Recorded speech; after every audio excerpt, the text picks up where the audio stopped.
Kemudian hadis selanjutnya nomor 341 dan urutan kedua dalam pasal kita ini dengan sanad hasan, sebenarnya tulisan hasan ya. Dari Ummu Salamah radhiyallahu anha, istri Nabi SAW.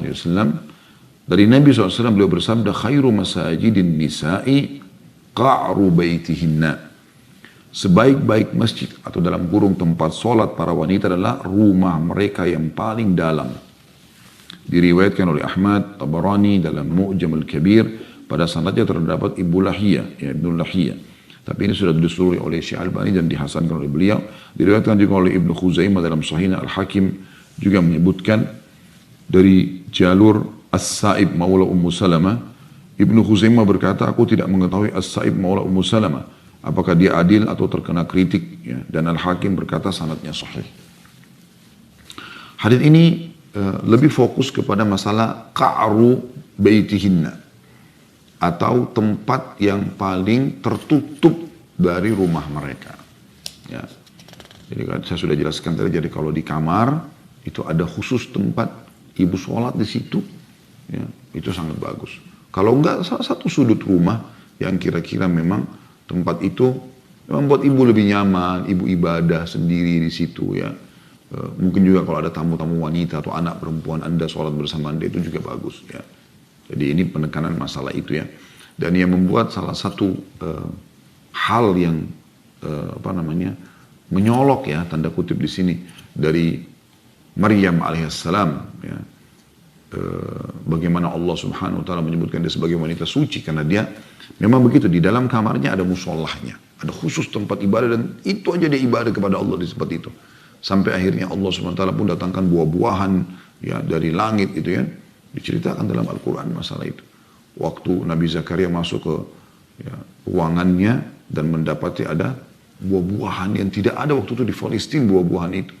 Dan Zakaria bertanya, anna laki hadha, dari mana kau dapatkan ini hai Maryam? Maryam mengatakan, hadha min indillah, ini dari sisi Allah.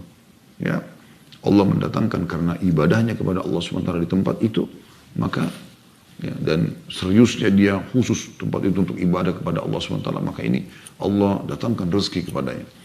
Di sini juga teman-teman kita tambahkan manfaat yang bisa kita ambil, insya Allah mudah-mudahan ini ya hal yang tidak keluar dari koridor syar'i, yaitu bagaimana setiap muslim dan muslimah juga mengetahui kalau dia akan berhadapan dengan Allah Subhanahu wa taala. Maka dia bukan cuma sekedar mengkhususkan tempat untuk ibadah, tetapi juga menyadari kalau dia akan bertemu dengan Allah Subhanahu wa taala. Karena ibu sholat di rumah, maka ibu bisa memilih mukena yang terbaik, sejadah yang terbaik, ya dibubuhi minyak wangi sejadahnya, ya. Jadi berpenampilan yang terbaik pada saat menghadap kepada Allah Subhanahu wa taala. Anda yang lagi bercadar pun kalau sholat kan Anda pakai terbuka wajah Anda misalnya. Anda sholat. Kita tidak bicara ini di tempat umum. Tempat umum tentu Anda tidak boleh pakai parfum ya.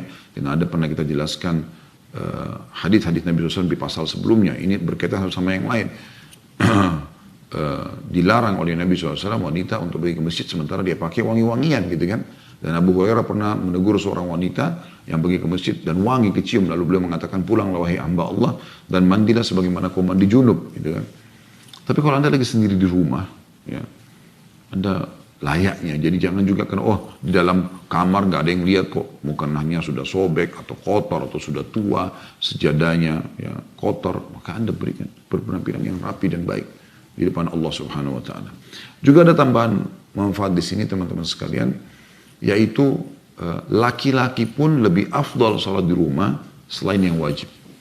Ya. Jadi Anda kalau ada yang mengikuti acara kita yang laki-laki, maka semua selain sholat wajib lebih afdal Anda kerjakan di rumah. Sholat qabliyah kah, sholat ba'diyah kah, sholat sunnah sama sholat duha, sholat malam segala macam. Walaupun boleh Anda kerjakan di masjid, tapi kalau bicara masalah afdal, Anda tetap lebih afdal sholat di rumah Anda. Ya, nah, itu Nabi SAW jelaskan. Sholat seseorang itu lebih afdal dia kerjakan di rumahnya kecuali yang wajib. Gitu kan? Kalau sholat 5 waktu laki-laki dianjurkan untuk ke masjid. Kecuali dalam keadaan tertentu tentunya. Anda misalnya kalau sholat qabliyah di rumah takutnya malah ketinggalan takbiratul ihram pertama imam. Dan akhirnya luputlah beberapa banyak pahala gitu kan. Maka itu Anda sholat di masjid. Tapi sholat ba'diyah, Anda punya peluang untuk sholat di rumah. Maka Anda pulang ke rumah sholat. Gitu kan. Seperti itu. Hadis selanjutnya nomor 342 urutan ketiga dalam pasal kita ini dengan sanad hasan. Dan juga dari masih orang yang sama, wanita mulia, istri Nabi SAW, Ummu Salamah radhiyallahu anha. Beliau berkata, Rasulullah SAW bersabda, salatul mar'ati fi baitiha khairum min salatiha fi hujratiha. Wa salatuha fi hujratiha khairum min salatiha fi dariha. Wa salatuha fi dariha khairum min salatiha fi masjidi qaumiha. Salat seorang wanita di ruangan dalam kamarnya lebih baik daripada salatnya di kamarnya. Jadi ada ruangan khusus, ya, saya bilangnya di kamarnya dikasih sudut itu khusus dipakai untuk salat itu. Dan salatnya di kamarnya lebih baik daripada salatnya di umumnya ruangan di rumahnya. Dan salatnya di rumahnya lebih baik daripada salatnya di masjid kaumnya. Hadis riwayatkan oleh Tabarani dalam Mu'jamul Awsat dengan sanad jayyid atau boleh diterima. Nah ini saya tidak papar Imam yang lagi jelaskan karena ini mirip dengan hadis yang pertama yang kita bahas tadi. Kita langsung insya Allah lanjut ke hadis nomor 343 urutan keempat dengan sahih di ghairihi. Sahih karena dikuatkan dengan riwayat-riwayat lain. Diriwayatkan dari Ibnu Umar radhiyallahu anhuma, dia berkata Rasulullah SAW bersabda, la tamna'u nisa'akumul masajid wa buyutuhunna khairun lahunna. Janganlah kalian melarang para wanita untuk datang ke masjid-masjid walaupun rumah mereka adalah lebih baik bagi mereka. Diriwayatkan oleh Abu Daud. Nah, hadis ini penetral ya tentang tadi anjuran untuk sholat di rumah bagi wanita dan juga itu yang lebih baik dia pilih dan masalah sholatnya di masjidnya. Kalaupun dia mau pergi masjid tidak boleh dilarang, gitu kan? Jadi jangan kita mengatakan, kalau wanita nggak boleh sholat di sini, nggak. Tetap boleh dia sholat di masjid.